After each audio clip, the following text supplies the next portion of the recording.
Welcome to Wrestling with Heart, a podcast looking at pro wrestlers giving back to their community. Join me, Stanley Carr, as I interview wrestling's hottest names who use their platforms as entertainers to raise awareness and do community service. Hello and welcome to another edition of Wrestling with Heart. This is the show where we talk with professional wrestlers and professional wrestling personalities about their lives in and outside of the ring, as well as doing acts of charity work, community service, volunteering, and spreading positivity. We're all about the positivity, always about the positivity here on the show. And with me today, I've got a very special guest.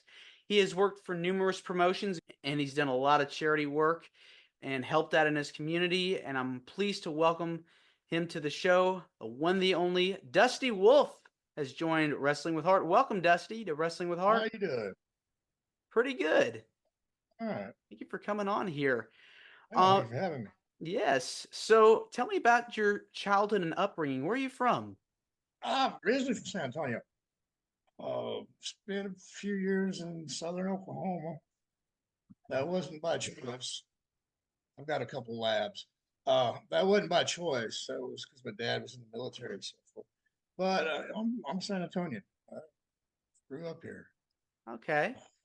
The South? South there. Yeah, San Antonio. Yeah, San Antonio. As far south as you can get. Well, about a couple hundred miles south of us, but not a lot. We're pretty far. Yeah, we're far south. Yeah. Yes. Texas is home to a lot of famous wrestlers. Yeah. Yeah. Big state, and then we had 2, 3 great territories down through the years. And you had Amarillo and the Fonks, and then you had Fritz. Fritz himself, I don't think he was huge in helping people beyond the boys themselves, but Joe Blanchard here in San Antonio, he was massive in breaking people in, talented people, Brody and Hanson, Putski, and guys like that. Mm-hmm. And you had Bosch out in Houston, who, like I say, he might not have been major in breaking people in, but you had the places to put people, that would attract talent. And it's amazing some of the guys that have come out of Texas down through the decades. I know guys like Shawn Michaels and The Undertaker, Booker T. Yep, I had his first match. Really? Yeah. Putski broke him and his brother in. Putski had a school for a short time in Houston. Mm-hmm. I like Ivan, but I'm not sure what Ivan could teach anybody. I mean, Ivan was like 2 holes in the hammer, but he did great with those 2 full. However, whatever, they were naturals. But yeah, I had his first match there in Houston coming out of that school. They really were just unbelievable Phenomenal. athletes, talented. More naturally, it was just all normal to them. Does that make sense? Mm-hmm. Yeah, like Sean and a few others like me. I worked hard to learn how to do anything, and these other guys, it was just like show them done, and it kind of makes me mad. Well, just watching these guys, they move just so carelessly. It's natural. It flows. Do you remember your first exposure to professional wrestling? Was it something you grew up watching? Yeah. That little bit of time my dad was still at home in my youth, he was a huge roller derby fan. And as a kid in the mid 60s through the mid 70s, you didn't see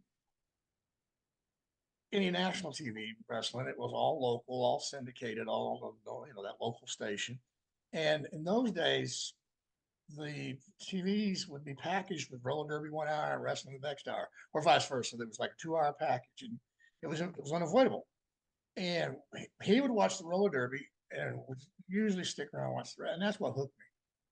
Was I liked the roller derby, but then something about the wrestling that just like, this is great. I don't, sometimes I don't even know what I'm watching at 6, 7 years old, but this is great. Yeah, that's how I got started. First territory I remember seeing would have been McGurk's. I couldn't tell you any real details about it. I mean, I remember seeing Watts and Hodge and Dale Lewis, Sputnik, a couple other guys like that. And then the next territory I remember seeing was Amarillo. And that's when I really got hooked. Oh, okay. Yeah. What were some of your favorites growing up? Oh, man, the Fonks, Murdoch, Harley, Jose Lothario. Jose Lothario was like the ultimate babyface. I liked Red Bastille. A lot of people don't even remember that name, but I remember liking Red Bastien a lot. I was a fan of, trying to think who else I was a fan of. Those were the top guys. I was always scared by Mulligan, even once I was in the business working with him. Mulligan was just impressive for whatever reason. He was like the villain, the heel in my world. Mulligan was it. Wow. Those are the guys that I remember right off the top of my head. Yeah. Being impressed. So yeah. At what point did you go, I want to do this? Oh, I don't know. I was a teenager. Sometime in my teen years, I played baseball a bit, and I lost my chances of doing anything past high school baseball because I got sick. And I went to college a little bit, graduated high school, went to college for a little bit, was working. And I just said, now or never. I was 18. You know, if I'm going to try this, I'm going to try it young. I'm not going to try it when I'm 20, 25, 30, and really undoing some things. So I remember going and talking to my mom. I was living on my own by now. And I remember telling my mom because she was big on college. And I'm like, I can always go back to college later if this doesn't work out. I'm only 18. And so I did. I went and begin to wonder about that wisdom sometimes, but I did. And I didn't quit until I was 47. A long time. I mean, Oh, that yeah. young when you're 17, 18 years old, that's I had my first match when I was 19. when you're learning how to the fundamentals, the basics. I mean, it's hard to get down at first because you got to go It through. is. It was for me. Like I said, I saw guys like we talked about it a minute ago, Booker or Shaw. Those guys, I can remember just telling them something, and it was just flowed from them. Me, I'm that guy that when the old timers say, sometimes it takes you 4 or 5 years to learn your craft. I was a poster child for that. And about 2 years in, I could listen to you, and as long as you could work, we could do well. But if you weren't very accomplished, I stuck up a couple of billions those couple the first couple 3 years. I was learning. Yeah, and it is the psychology is the hardest part. Mm-hmm. They don't even have psychology today, but in those days everything was psychology. Why you would do something, why you didn't do something, when you did it, that was the hardest part for me.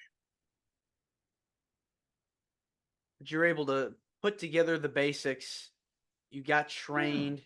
yeah. Was there anything you took away from your trainers that you still apply to today? That pieces of advice that Psychology, stuck with you? Was it the psychology? psychology.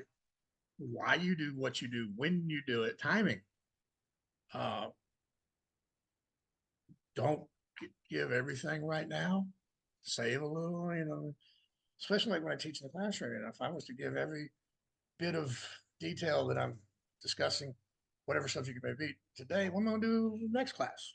Whereas if I split it up, now I've got two classes and that sort of thing. Just the psychology of how you present your product, that sort of thing. Yeah. Yeah. I don't think a lot of people understand that, but just in general. They really don't. Do you watch the current product at all today? I haven't even tried recently. Every few months, I used to try to watch 20, 30 minutes of it. And I've seen some tremendous athletes, but I don't see anything I know. I don't understand what they're doing. Hmm. I don't even see outside of the ladies. Sometimes I'll see the ladies actually working what I would consider an angle over a period of time. But the guys, I see a guy like Kenny Omega hit his opponent with his own finish 7 times before he pins the guy. And I'm like, what are they doing? I just can't get into it. I mean, it's not a knock on those guys. Those guys, some of them are tremendous athletes. Yeah, they're really talented. It's unbelievable But I just how. can't. That I'll never knock. They do things I would have never even thought of. Well, that's a good idea. Let me do that. I would have never even. No, I'm not breaking my neck. No, that's not happening. And I see them do it, and it's like nothing to them. Man, but they don't do anything that draws you in like we were talking about a minute ago, psychology draws you in. So what am I going to follow with? It's all about today. It's all about this match. I want to see how many stars I can get on some invented rating system. I want to make sure everybody on the internet talks about me instead of selling tickets and pay-per-view buys. That's what I see happening. I have not watched a full show in years. I haven't. When was the last one you remember watching? I don't. Probably that Raw reunion where they brought all the old timers back in Dallas. How Mm-hmm. many every years that's been? That's probably the only one of the last one I watched from beginning to end. Yeah. Hmm. Now you made your debut in the WWE as Dusty Wolfe in Mm-hmm. 1987. Mm-hmm. Tell me about what made you, how you got signed, any memories Never of signed working with. anything. I worked there for 6 years and never signed anything. Really? Yeah, we didn't sign contracts. I mean, the top guys signed contracts, but it was nothing like what they have today. Today they have Hmm. dollars and they have downsides and they have bonuses and all of that. In those days, guys would sign a contract. You're going to work for me exclusively. Uh, you'll make $100 a night or whatever it was minimum, and that's it. I mean, that was all you. That's it. And then if they had a uh, merchandising agreement, they signed a merchandising agreement, and that was all anybody ever signed. I never signed anything. 6 years. I never, nothing. A tax form or something like that, maybe, because we were in a state where they had to do that, or a commission. The state required it. Other than that, no. I picked up the phone, called Terry Garvin, and asked for a job. Simple as that. Hmm.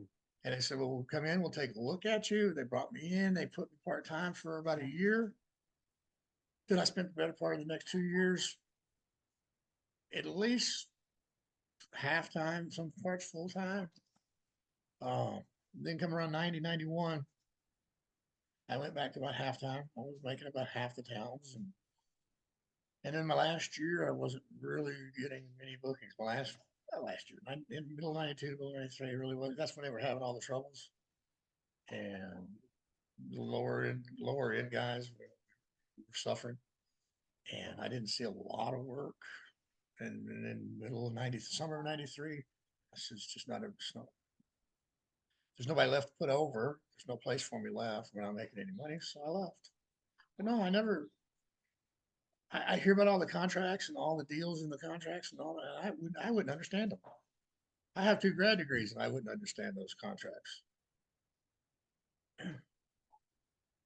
We were part of the golden era of WWE back when Yep.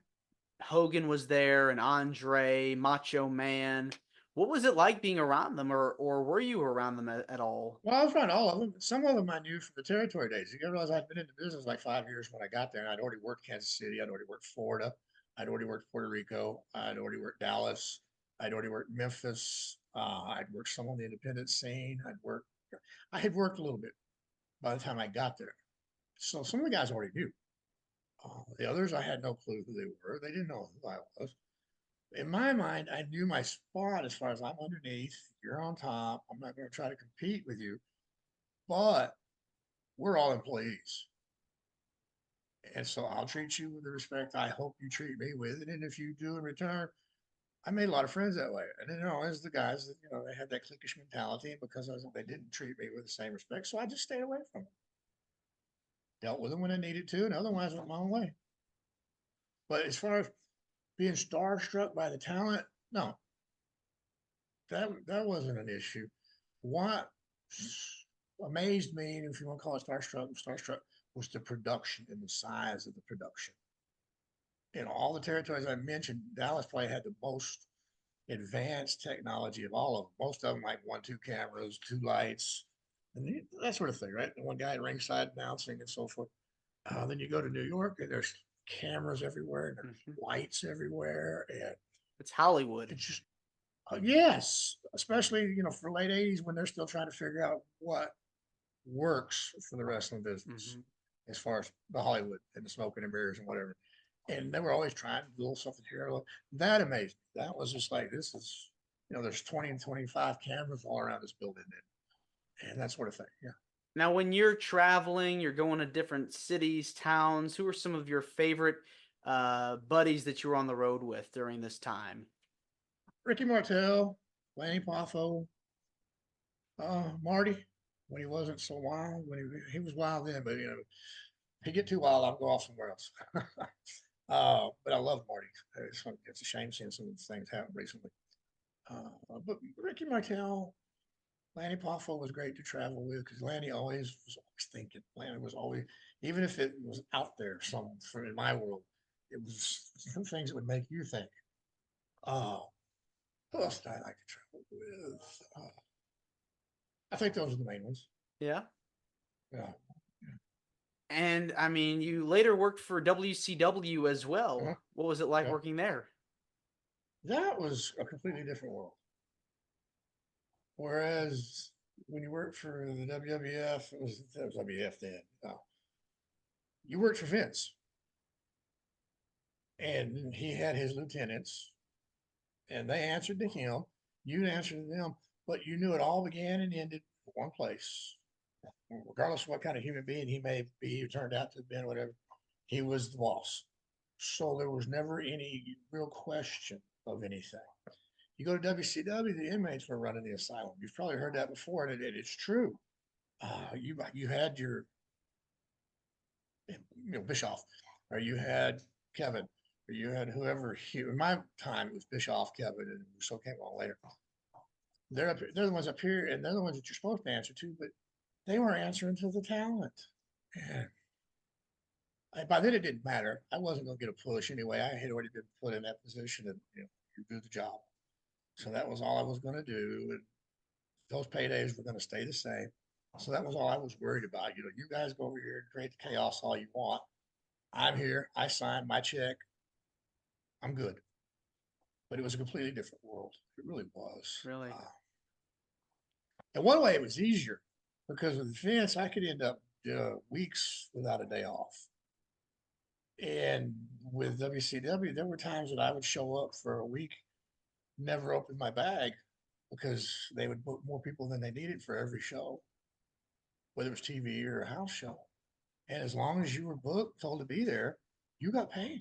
And if you didn't work, so I had no issue stealing money. It wasn't stealing. They were gladly letting us steal. Over the course of your career, did you have anybody you enjoyed working with?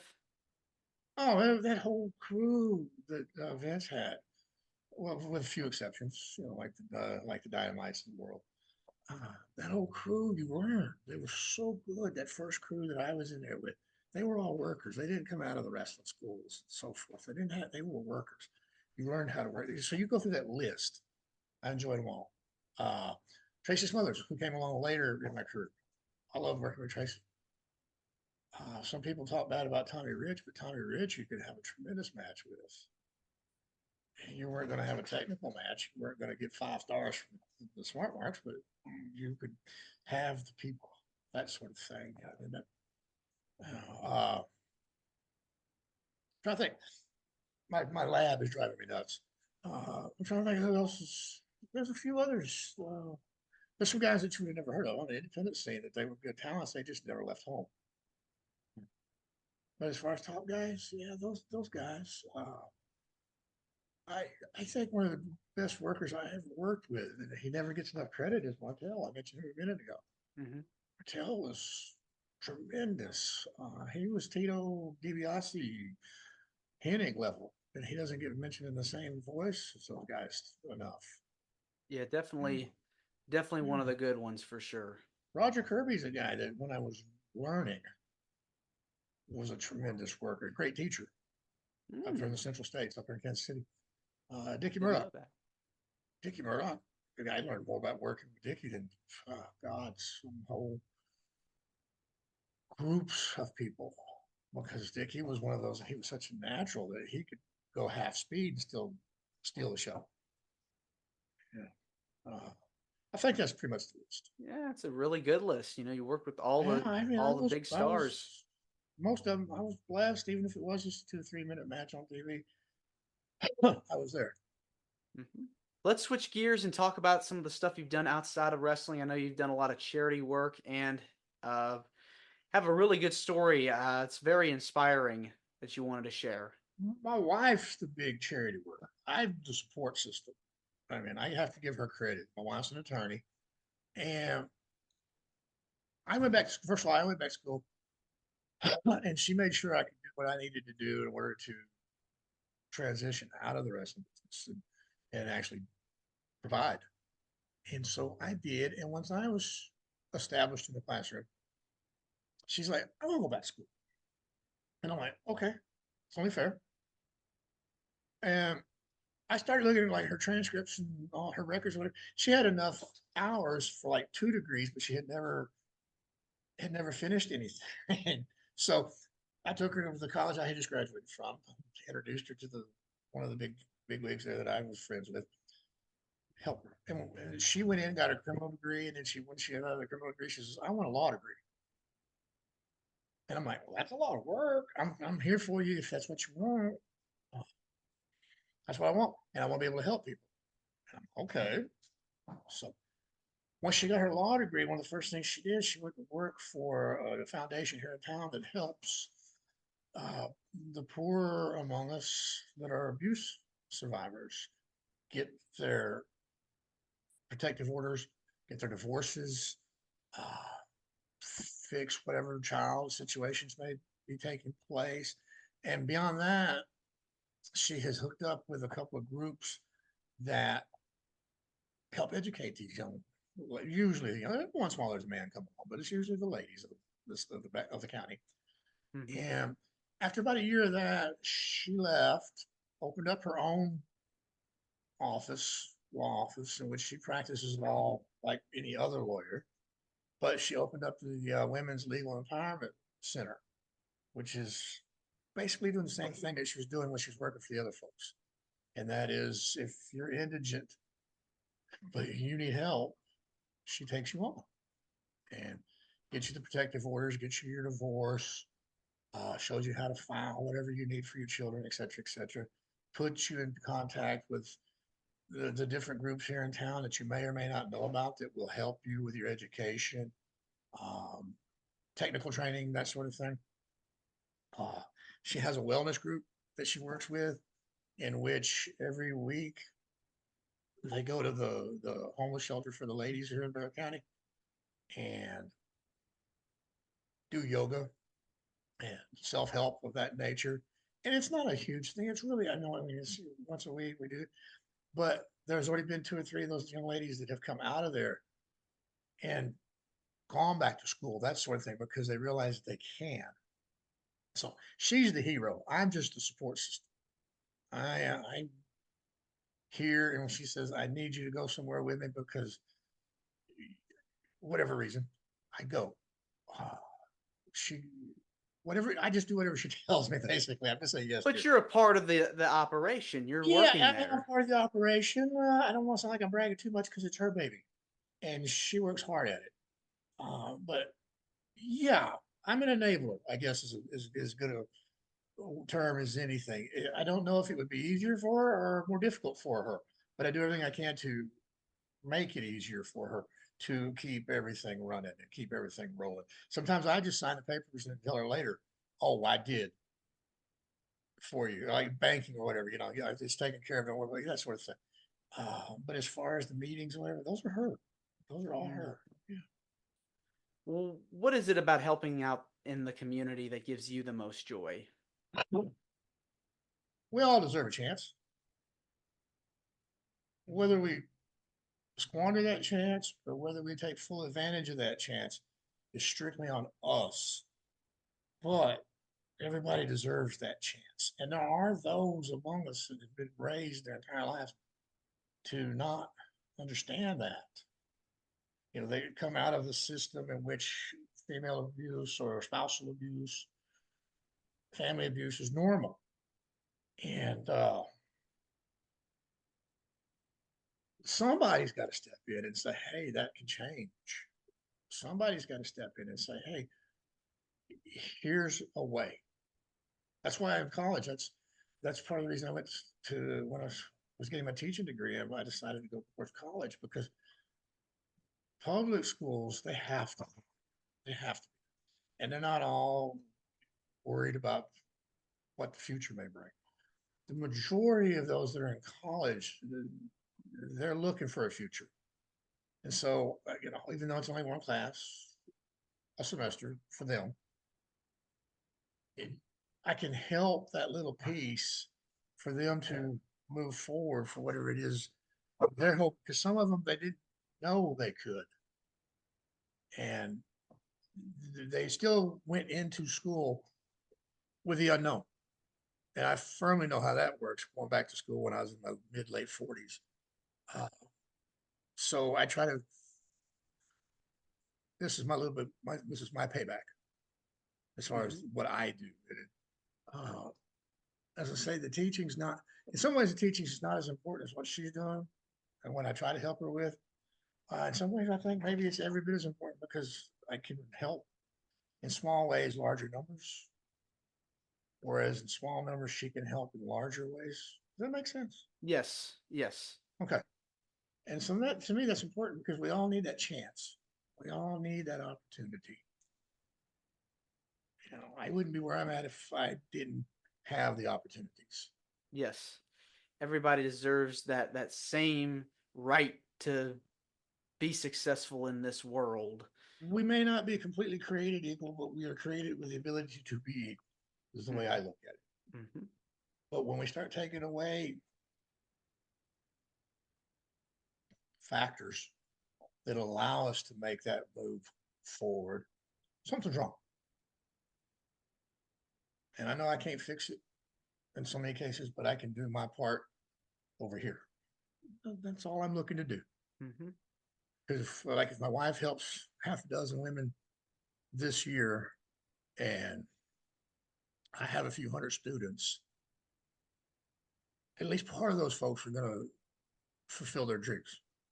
And if they do, who knows who they're going to help in the future? And that's all we really can do, Mm-hmm. unless you just have unlimited wealth and unlimited reach, and all. And we don't. So many of us don't have that. So that's all you can do is touch who you can, and hope they do the same. Yeah. What subjects do you teach? History, U.S. history, uh, Texas and federal government, World Civ. Do I teach anything else? I know I've got so many. World Civilization, World Civ. Like I said, U.S. history, Texas government, federal government. That's it. I've got different schools, and then I've got the 2 degrees, and yeah, those are the classes. Do the students ever find out that you once were a wrestler? Very rarely. I've been teaching now I've been in the classroom itself 10 years. And every once in a while, the conversation will go around to where I'm not gonna lie to them. So I have to admit that, yeah, that's how I know so and so. That's why I was in such and such a state or a country or whatever. Twice it has happened to where the student has come in. 99% of them are too young to ever remember what I did. You gotta realize how many years ago this was. Mm-hmm. But their dad or their uncle or something. And I've had that happen twice. One of them came in, my uncle says he remembers you. And I'm like, well, with my youth, that may not be the greatest thing to know, right? He's, oh, no, you were right, blah, blah, blah. And then the other time, it was basically the same thing, except he said, like my dad or my granddad. And he said, right in the beginning of class. And I said, yeah. And next thing I know, they all have their devices out. They're all YouTubing. And I'm like, all right, I'll see everybody next class because I'd lost the class, which is part of the reason I just don't do it. Because I don't need all answering all the questions, and I don't need all that.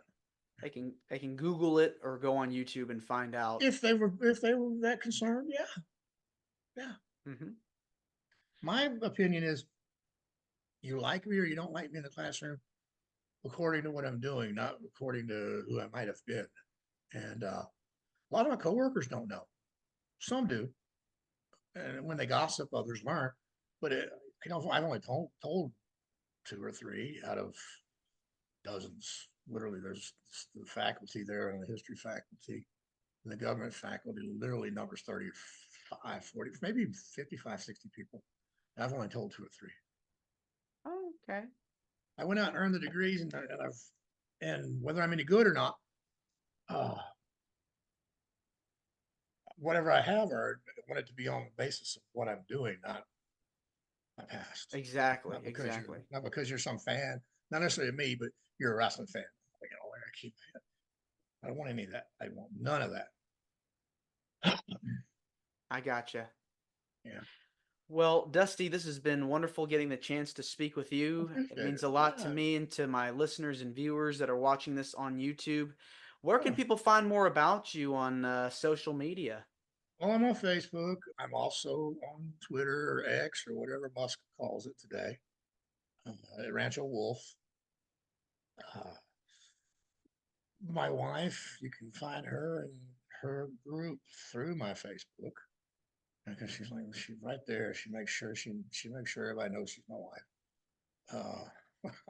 So you can catch me on social media through those 2 forums. I don't go. I spend too much time on those 2 forums. I don't have time for others. I just don't. But I'm right there daily. Well, again, I just want to say thank you, and you're more than Thank you, welcome to come back. thank you, especially for letting me talk about what my wife has going on. Yeah. Because it's so important. Even if it doesn't really reach out to you, maybe it opens up somebody's thinking process that catches an eye. Says, maybe I need to make some changes. And if that's the case, even if it's only 1 or 2, we've succeeded. Yeah, definitely about making a difference. And so Mhm. that's the important thing. Yep, yep. All right. Well, thanks again. Yeah, thank you. All right. Take care. Yes, you too. This is Wrestling with Heart. I hope you found this podcast to be informative and entertaining. If you did, please hit the subscribe button and look out for the next edition.